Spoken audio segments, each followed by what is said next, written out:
16,000 পৃষ্ঠা, 22 নম্বর খণ্ড, 39 নম্বর পৃষ্ঠার মধ্যে ইমাম বদরুদ্দিন আইনি। আমি তো বানায় কেটেছি। সাহস থাকলে আসেন, কথা কন না, কারো সাহস থাকলে আসেন। কদ্দুর পড়ছেন আসেন, এখন বানায় বলছি আমি। উমদাতুল কারি আলা শারহে সহিহুল বুখারী 22 নম্বর খণ্ড 39 পৃষ্ঠার মধ্যে ইমাম বদরুদ্দিন আইনি লিখেন, খালিদ ইবনুল ওয়ালিদ বলেন, আমি যখন বুঝতে পেরেছি নবীজির চুল মোবারকের অনেক পাওয়ার, আমি তখন চলে গেলাম নবীর স্ত্রী আমার মা হযরত উম্মে সালামার কাছে, বললাম দেন আমাকে একটা চুল মোবারক দেন। জবান খুলে কন্যা সুবহানাল্লাহ।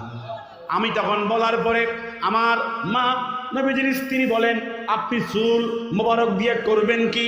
খালেদ বলেন, আমি তো যুদ্ধের সেনাপতি হই, যুদ্ধের কমান্ডার হই, যদি আমাকে দেন মাথার শিরস্ত্রাণের ভিতরে ঢুকাবো, প্রত্যেক যুদ্ধে যাওয়ার আগে এই চুল মোবারক মাথার মধ্যে রাখবো। আমার মনে বিশ্বাস, যদি নবীজির চুল মোবারক আমার জিসমের মধ্যে থাকে, দুনিয়ার কোন কাফের আমাকে আঘাত করে পরাজয় স্বীকার করাতে পারবে। নারায়ে তাকবীর, নারায়ে রিসালাহ। নবীজির স্ত্রী বললেন, নিয়ে যান। আমাকে দিয়ে দিলেন একখানা চুল মোবারক। যত যুদ্ধে শিরস্ত্রাণের ভিতরে এই চুল মোবারক ঢুকাইছি, অত যুদ্ধে আমি সহসায় কোন রকমের ছেলের ছাড়া বিজয় লাভ করেছি। এই ক্ষমতার মালিক করেছেন কে? আরো জবান খুলে কন্যা কে? এটা আমরা মানি তো নাকি বিশ্বাস করি না? মানি তো সবাই। খুব মনোযোগ দিয়ে শোনেন, বুখারী শরীফের হাদিস। আবু মাসউদ আস-সাকাফি কাফেরদের নেতা, কাফেরদের কি নেতা বলেন, হুদায়বিয়া সন্ধিতে আমি যখন স্বাক্ষর দিব, মুসলমানদের নবী যখন স্বাক্ষর দিবে, এর আগে দেখি হযরত মুহাম্মদ সাল্লাল্লাহু আলাইহি ওয়াসাল্লাম তিনি ওযু করার জন্য বসলেন। যখন তিনি ওযু করতে বসলেন, আমি তাকায়া দেখি এক ফোঁটা পানি মাটিতে পড়তে দেয় না। তার সাথীরা, তার সঙ্গীরা সমস্ত পানিগুলো খামছায়া গায়ে মাখে। কোথায় মাখে? আমি তখন বললাম, তোমরা এই পানি গায়ে মাখো কেন? তখন তার সাথীরা বলছে, এই পানি গায়ে মাখলে আমাদের বরকত লাগে, এ বরকত লাগে, এই জন্য গায়ে মাখি। কাফেরদের নেতার নাম কি বলছিলাম? আবু মাসউদ আস-সাকাফি বলেন, দুনিয়ার কত বাদশার কাছে গেলাম, কত রাজার কাছে গেলাম, তার ভক্তরা এত শ্রদ্ধা করতে দেখি নাই, এত মুহাব্বত করতে দেখি নাই।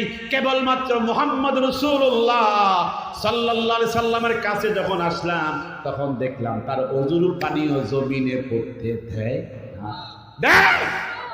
মারহাবা জোরে কর, আরো জোরে কর মারহাবা। এখন বলেন তো দেখি, আমার নবীজি কোন জায়গায় বলছেননি যে আমি যখন ওযু করব, তোমরা কেহ ওযুর পানি জমিনে পড়তে দিও না? কইছে? কথা কয় না, কইছে? নবীজি কোন জায়গায় বলে নাই আমি ওযু করার সময় কোন পানি জমিনে পড়তে দিও না, গায়ে মাইখো, বরকত লাগবে, এই কথা বলে নাই। সাহাবায়ে কেরাম ইজতিহাদ করেছে, তারা জ্ঞান খাটাইছে যে নবীজির ওযুর পানির ভিতরেও বরকত আছে। ঠিক না বলেন? আপনি যখন চুল কাটেন, কি কাটেন? ওই যখন সেলুনে যখন চুল কাটেন, সেলুন দোকানদার এই চুল কোন জায়গায় নিয়ে ফালায় খবর থাকে না নাকি? কিন্তু আপনার নবী, আমার নবী যখন মিনা প্রান্তরে হজের সফরে যখন চুল মোবারক যখন কাটতেন অথবা ছাড়তেন, সাহাবায়ে কেরাম এরকম হাত বিছিয়ে রাখতো, আমারে দেন, এগুলো বরকত, আমার ঘরে নিয়ে রাখবো। চুল মোবারক মাটিতে ফেলতে দেয় নাই। এরা সুন্নি ছিল, কি ছিল নাকি ওয়াহাবি ছিল? তাদের সাথে আমাদের কি আছে? মিল আছে। কথা কন না, তাদের সঙ্গে কি আছে? আমাদের মিল আছে। আমরা একটু নাম শুনলে কি করি? সীমা দেই। কথা কয় হাদিস কই, দলিল করে। সাহাবায়ে কেরাম দলিল খুঁজে নাই, খুঁজছে কি? দলিল খুঁজছে? ওযুর পানি গায়ে মাখতেছে, দলিল খুঁজছে। কথা কন না আপনারা? নবীজি চুল মোবারক যখন জমিনে পড়তে না পারে, এরকম পাত্র কি করছে? বিছিয়ে রাখছে, আমারে দেন। তারা কি করতো? নবীজি চুল মোবারক বন্টন করার জন্য প্রতিযোগিতা লিপ্ত হতো। জোরে বলেন না সুবহানাল্লাহ। নবীজি বলছিলেন যে আমার চুল ফালাইয়া দিও না, বাড়িতে লইয়া যাও। কইছে কি কথা কইছে? আমার চুল ফালাই দিও না, বাড়িতে লিয়ে যাও কইছে? বলে নাই। সাহাবায়ে কেরাম ইজতিহাদ করেছে যে নবীজির চুলের মধ্যে বরকত আছে। মারহাবা ধরে বল, আর জবান খুলে কোন মারহাবা। ওহদের যুদ্ধে নবীজির শিরস্ত্রাণ ভেঙে গিয়েছে, কপাল মোবারক থেকে রক্ত ঝরতেছে। মালিক ইবনে সিনান, বুখারীর হাদিস, কিতাবুল মাগাজি খুলেন। মালিক ইবনে সিনান বলেন, আমি আর বিলম্ব করলাম না, আমি ঝাঁপ দিয়ে আমার নবীকে জড়ায় ধরলাম আর এমন ভাবে সুমা দিলাম, এক সুমাতে সমস্ত রক্ত মোবারক আমি গিলে ফেলেছি। নবীজি কইছে না যে আরে তাড়াতাড়ি আয়, আমার রক্ত পড়ে যাচ্ছে, সুমা দিয়ে খেয়ালা? বলে নাই। বলছে? বলে নাই। উনি জানে যদি নবীজি রক্ত মোবারক জমিনে পড়ে কোন প্রাণীর পায়ের তলে পড়বে, এজন্য তিনি দেরি করলেন না। রক্ত মোবারক এমনিতেই আমাদের কাছে তো রক্ত হারাম, কিন্তু সাহাবী জানেন আমার নবীর রক্তের মধ্যে বরকত আছে। নাকি জানে না? ওহাবি হইলে হয়তো পান করতো না, ঠিক কিনা? দলিল খাই, দলিল খুঁজতো, দলিল কই? দলিল কই? নবীজি বলছেন নি আমারে পান করার জন্য? কথা কন না কা? নবীজি বলছেন যেই জেসেমের ভিতরে আমার রক্ত প্রবেশ করেছে সেই জেসেমকে জাহান্নামের আগুন হারাম করে দিয়েছে। মারহাবা জোরে বলে। দলিল লাগে না? মোহাব্বত করতে কি লাগে না? কথা কোন? দলিল লাগে? আরো জোরে কোন লাগে?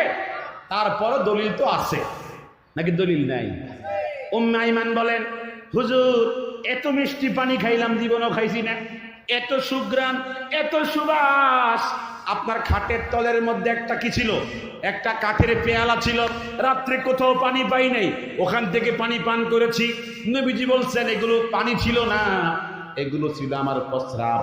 তুমি যা খাইছো, এত সুবাস পাইছো, এত মিষ্টি লাগছে, তোমার পেটে ঢুকছে তো জীবনে আর তোমার বংশে কোন রকমের বাত রোগ আর প্যারালাইসিস রোগে আক্রান্ত হবে না। আয় হায় হায়, কারে বুঝামু? কারে বুঝামু?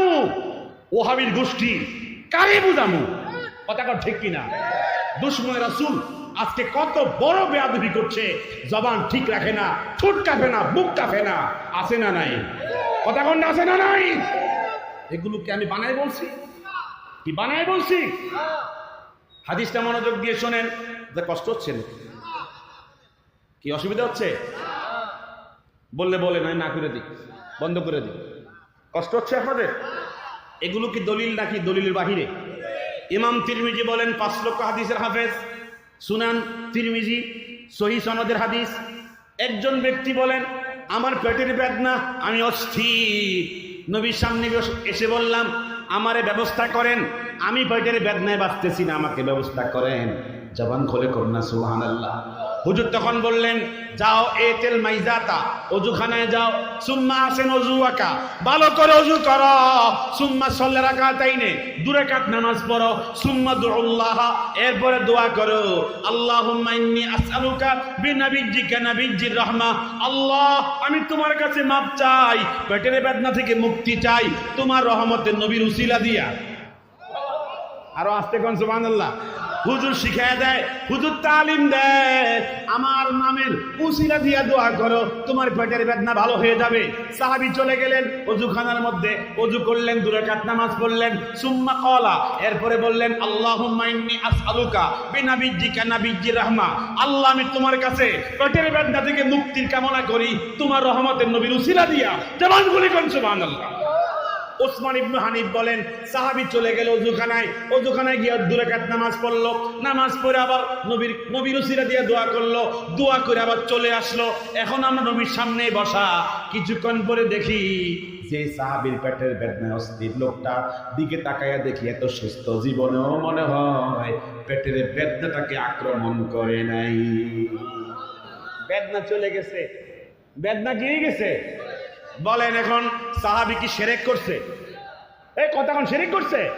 আজকে মুহাদ্দিস সাহেব বলে ইজা সালতা ফাসআলিল্লাহ, যখন চাইবা আল্লাহর নিকটে চাইবা, ওয়া ইজা ইসতানতা ফাস্তাইন বিল্লাহ, যখন সাহায্য কামনা করবা আল্লাহ পাকের কাছে সাহায্য কামনা করবা।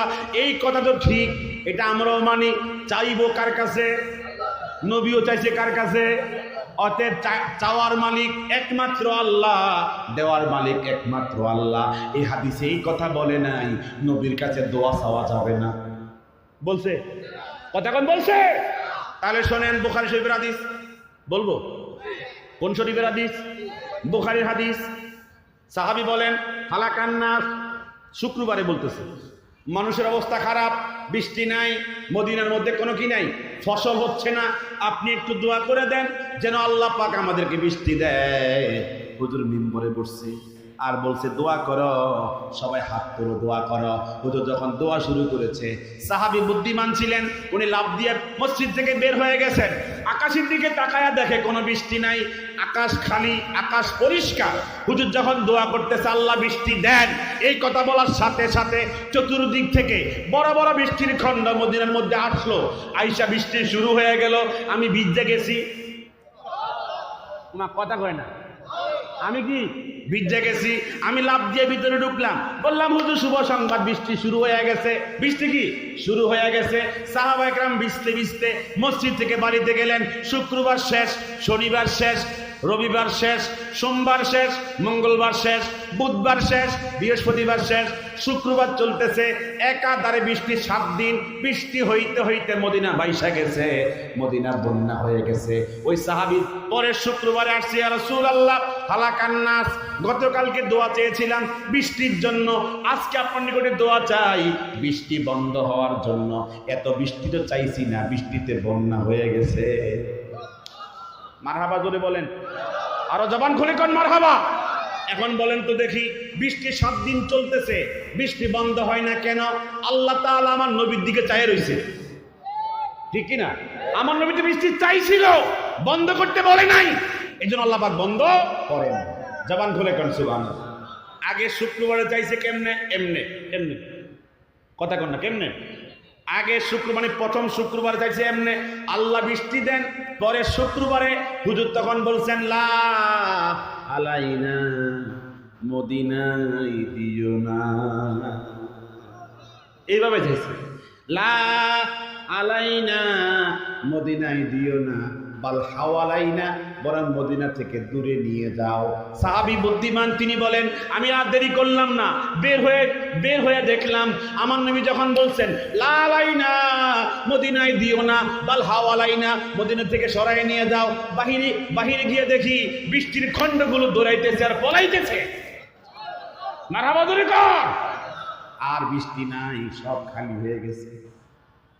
আমার নবী বললে বৃষ্টি আসে, আবার বললে বন্ধ হয়ে যায়। ক্ষমতা কে দিছে? শিরক হইছে? সাহাবী শিরক করছে? অনেকে কবে শিরক হয়ে গেছে। আরে নবীর কাছে চাইলে তাড়াতাড়ি আসে, ঠিক কিনা?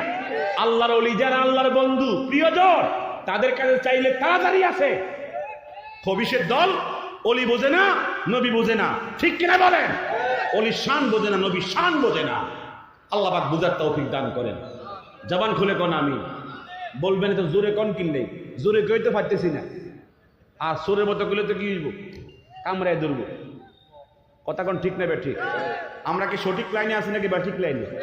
কোনো সন্দেহ আছে? তাকবীর দেন, নারায়ে তাকবীর। আরো জোরে হাত তুলে কর, 2 হাত তুলে কর, নারায়ে তাকবীর, নারায়ে রিসালাহ, আহলুস সুন্নাত ওয়াল জামাত, সোনাকান্দা দরবার শরীফ, হযরত পীর সাহেব কিবলা। আল্লাহ পাক সকলকে বোঝার তৌফিক দেন। এটা আমিন বলেন জোরে। জামানা খুলে কর না আমিন। হাদিসটা মনোযোগ দিয়ে শুনেন।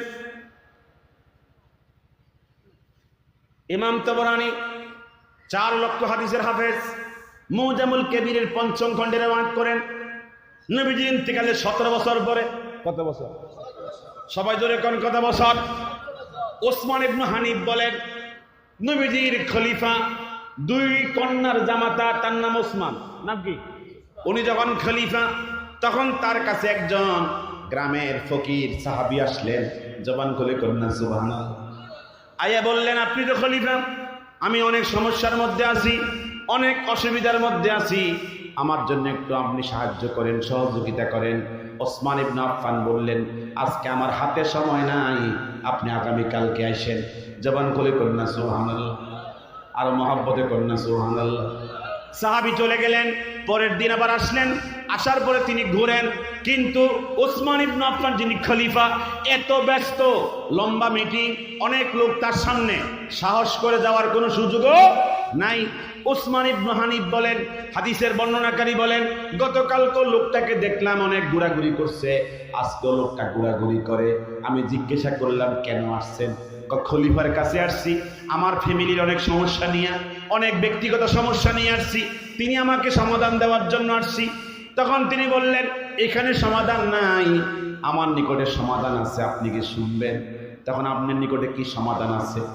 আমার নবী যখন দুনিয়া ছিলেন, তিনি আমাকে একটা সিস্টেম, আমাকে একটা শিক্ষা দিয়েছেন, ইতিল মাইজাতা, আপনি অজুখানায় যান। কোথায়? অজুখানায় যান। সুম্মা আহসান ওযুআকা, ভালো করে ওযু করে নেন। সুম্মা সাল্লা রাকাতাইন, 2 রাকাত নামাজ পড়ে নেন।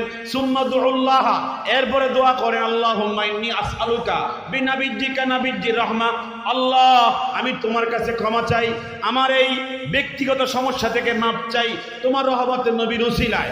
এই দোয়া করেন, দেখবেন আল্লাহ তাআলা আপনার সমস্যার সমাধান করে দিবেন। হুজুরের ইন্তেকালের কত বছর পরে? সবাই জোরে কোন কত বছর? খেয়াল করে শোনেন। এই কথা বলে ওই সাহাবী অজুখানায় গেলেন, নামাজ পড়লেন, 2 রাকাত নামাজের পরে দোয়া করলেন, আল্লাহ আমার সমস্ত সমাধান তোমার নবীর উসিলা দিয়ে দাও। এই দোয়া করে চলে গেছে বাড়িতে। সেই রাত্রে আমার নবীজি বলেন, ওসমান তুমি আমার খলিফা, তোমার কাছে যখন কোনো গরিব মানুষ কোনো কিছু সাহায্য কামনা করে, তখন তোমার বক্তব্য হয় আমার সময় নাই। কথা বোঝেন না মনে? তখন তুমি বক্তব্য দাও আমার সময় নাই। তুমি এখন খলিফা হয়ে গেছো, গরিব লোক তোমার নিকটে আসলে তুমি সময় দাও না। কাজটি ভালো করছো। গতকালকে সে আসছে, ঘুরে আর ঘুরে তোমার সামনে যাওয়ার সাহস পায় না, তুমি তো খবর নিলে না। লোকটা যে আসলো সারাদিন ঘুরলো, সেই তো আমার উসিলা দিয়ে দোয়া করেছে। আল্লাহ পাক আমাকে জানাইয়া দিছেন, ওসমান আগামীকালকে তাকে পাঠায় দিতেছি, তুমি সমাধান দিয়ে দিও। জবান খুলে কোন সুবহানাল্লাহ। ওই রাত্রে আমার নবীজি ওই গ্রাম্য সাহাবীকে বলেন, ও আমার গ্রাম্য সাহাবী, তুমি আমার ওসিলা দিয়ে দোয়া করেছো, আল্লাহ পাক আমাকে জানাই দিছে, যাও যাও ওসমানকে বলে দিয়েছি কালকে তোমার কাজ প্রথমেই সমাধান হবে, কারো কাজ ওসমান ধরবে না, তোমার কাজে সমাধান হবে। জবান খুলে কন্যা সুবহানাল্লাহ। নবীজি এখন পারে কি পারে? এখনো পারে কি পারে না? ইমাম শরফুদ্দীন বাংলাদেশে সমস্ত হুজুরদের মুখে পাইবেন এই কবিতা, হুয়াল হাবিবুল্লাযী তুরজা শাফাআতুহু লিকুল্লি হাউলিন মিনাল আহওয়ালি মুক্তাহিমি, নাবিয়্যুনাল আমিরুন নাহি ফালা আহাদুন আবাররা ফি কাউলিন লা মিনহু ওয়ালা নাআমি, মুহাম্মাদুন সাইয়্যিদুল কাউনাইনি ওয়াস সাকালাইন ওয়াল ফারিকাইনি মিন আরাবি ওয়া মিন আজামি, মাওলায়া সাল্লি ওয়া সাল্লিম দাইমান আবাদা আলা হাবিবিকা খাইরিল খালকি কুল্লিহিম।